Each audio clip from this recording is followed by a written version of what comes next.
20-22 साल की उम्र कुछ ऐसी ही होती है कि हर वक्त कुछ नया करने का जज्बा और दुनिया के रीति रिवाजों से हटकर कुछ अलग करने की ललक हर नौजवान में होती है।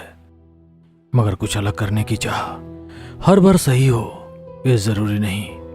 कभी कभी ये अलग करने की चाह ही इंसान को ले डूबती है। ऐसा ही कुछ आनंद, अक्षय और सांची के साथ हुआ। मुंबई के जाने माने आर्ट स्टूडियो में स्टूडेंट आनंद की पेंटिंग की जितनी तारीफ की जाए कम है। उसके हाथ की बनी हुई तस्वीर बरबस बोल उठती है।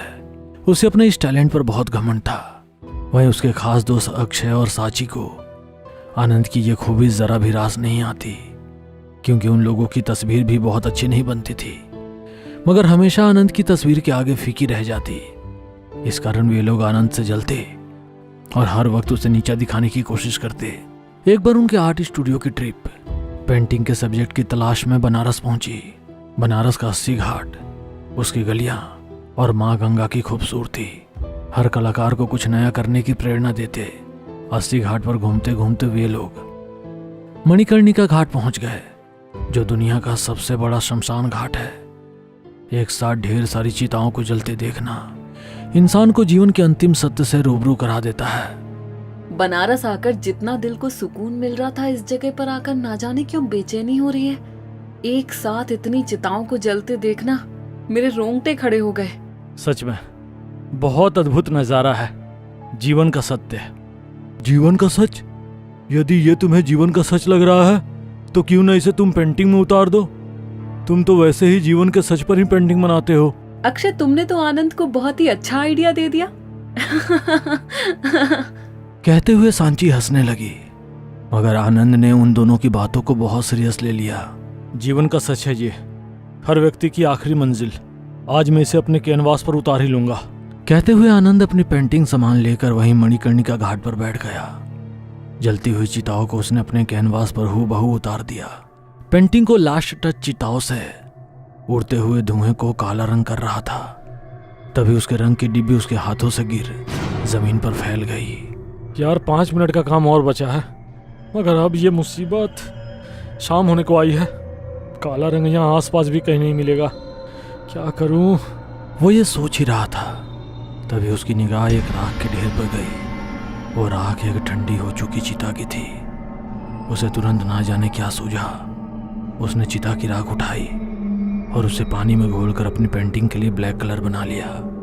पूरी पेंटिंग बहुत ही खूबसूरत लग रही थी। आनंद अपनी उस पेंटिंग को अपने सर को दिखाने के लिए बहुत उत्साहित था। वो पेंटिंग खत्म करके वो सीधा होटल के कमरे में पहुंच गया। सांची और अक्षय दोनों की भी तस्वीर पूरी हो गई थी, मगर आनंद की तस्वीर के आगे आज भी फीकी थी। यह देख सांची को गुस्सा आ गया और उसने सोच लिया था कि आज आनंद की तस्वीर को खराब कर देगी। उसने अक्षय को भी अपने प्लान में शामिल कर लिया। देर रात तक तीनों दोस्त बातें कर रहे और सांची बहाना कर कर आनंद के कमरे में ही रुक गई। दिन भर मेहनत करने के कारण कुछ देर बाद ही आनंद को नींद आ गई, मगर सांची और अक्षय जाग रहे थे। जैसे ही उन्हें लगा कि आनंद गहरी नींद में सो गया, उन्होंने उस तस्वीर को उठाकर पानी में भिगा दिया। कुछ कच्चे रंग बह गए। सांची और अक्षय अपनी इस करतूत के बाद बहुत मुस्कुरा रहे थे। दोनों जाकर वापस इस तरह सो गए मानो कुछ हुआ ही नहीं हो। देर रात सांची को स्वप्न आता है कि वो नदी में डूब रही है। स्विमिंग की स्टेट चैंपियन होने के बावजूद वो नदी के बाहर नहीं निकल पा रही। नदी के अंदर उठे एक भंवर में वो फंस चुकी थी।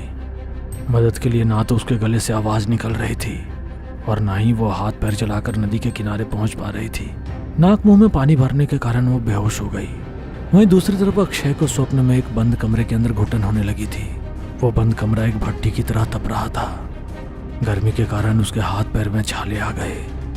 गला पूरी तरह से सूख गया। उससे भी आवाज नहीं निकल रही थी। गर्मी के कारण हो रही घुटन से वो बेहोश हो गया। अगली सुबह जब आनंद उठा तो उसने देखा एक और सांची बेहोश है और दूसरी तरफ अक्षय। उसने पहले सांची को होश में लाने की कोशिश करी तो सांची पूरी तरह से भीगी हुई थी। ऐसा लग रहा था मानो वो नहा कर आई हो। और दूसरी तरफ अक्षय का शरीर जल रहा था। ऐसा लग रहा था जैसे गर्मी से त्वचा झुलस गई हो। उसे समझ ही नहीं आ रहा था कि ये क्या हुआ है। वो जैसे तैसे दोनों को होश में लेकर आया और बोला, क्या हुआ तुम लोगों को? एक इस तरह से भीगी हुई है और दूसरा आग से जला हुआ। क्या हुआ रात को? आनंद की बात सुनकर उन दोनों को अपने अपने स्वप्न याद आ गए। जब उन्होंने आनंद को इसके बारे में बताया तो आनंद बोला, तुम दोनों को इस तरह से स्वप्न आए? मुझे तो कुछ भी महसूस नहीं हुआ। अक्षय, तुम्हारी हालत बहुत खराब हो रही है, कहो तो तुम्हें डॉक्टर को दिखा देते हैं। तभी उसकी निगाह अपनी पेंटिंग पर जाती है। पेंटिंग पूरी तरह से ठीक थी। अक्षय और सांची हैरान रह जाते हैं क्योंकि उन्होंने तो पेंटिंग खराब कर दी थी। अक्षय और सांची दोनों एक दूसरे की तरफ देखने लगे। फिर कुछ सोचते हुए अक्षय ने डॉक्टर के यहाँ जाने से मना कर दिया। तुम लोग आज बनारस घूमो, मैं होटल में ही आराम करूंगा। अक्षय के बोलने पर सांची और आनंद दोनों न्यू डेस्टिनेशन के लिए निकल जाते हैं। और अक्षय जो होटल रूम में ही रुका था, उसे उन दोनों के जाने के बाद वहां पर किसी के होने का एहसास हो रहा था। अचानक ही बाथरूम का नल चलने लगा।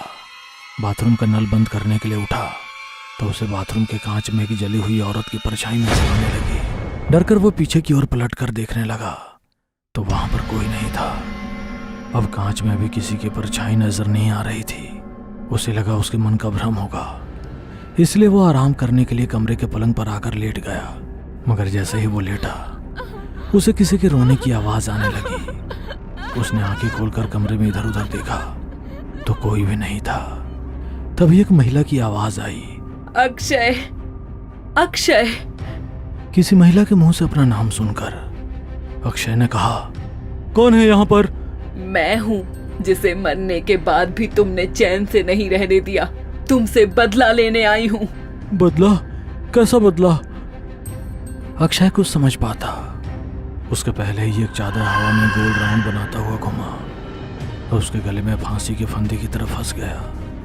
वो उस फंदे को निकालने की नाकाम कोशिश करता रहा मगर दम घुटने के कारण उसकी मौत हो गई। दूसरी तरफ आनंद और सांची गंगा नदी में नाव से किनारों पर स्थित मंदिरों की खूबसूरती को तस्वीर का रूप देने के लिए कैमरे में कैप्चर कर रहे थे। तभी सांची को कैमरे में नदी की ओर से तैरती हुई एक सड़ी हुई लाश नजर आने लगी। उसने कैमरे से निगाह हटाकर जब नदी की ओर देखा तो वहां पर कुछ भी नहीं था। जैसे ही उसने वापस कैमरे में देखा तो सामने वो लाश नजर आने लगी। अचानक ही वो लाश उड़ते हुए नाव में आ गई। उस लाश को देखकर मलाह नाव छोड़कर नदी में कूद गया। कौन हो तुम और तुम्हारी ये दशा? मैं नंदिनी हूँ। ससुराल वालों ने मुझे दहेज के लालच में जिंदा जला दिया था और फिर लोगों के सवालों से बचने के लिए मुझे गंगा में बहा दिया। कुछ नाविकों को मेरी सड़ी हुई लाश मिली। पहले जलाया गया, उसके बाद नदी में बहा देने के कारण मेरी पहचान ही नष्ट हो गई थी। एक लावारिश लाश की तरह मेरा अंतिम संस्कार हुआ। मेरी चिता की राख से तस्वीर बनाकर तुमने उसे तस्वीर में मुझे रहने की जगह दी, मगर सांची और अक्षय ने उस तस्वीर को मिटाने की कोशिश की थी। इनका मरना तय है। कहते हुए वो लाश अपने साथ सांची को लेकर नदी में ओझल हो गई। आज भी वो तस्वीर में कैद थी और आनंद ने उस तस्वीर को अपने स्टोर रूम में छुपा कर रखा है। आनंद की जरा सी भी नादानी के कारण वह तस्वीर शापित हो गई और सांची और अक्षय की नादानी, किसी की मेहनत को खराब करना, उनके जीवन की आखिरी नादानी बनकर रह गई।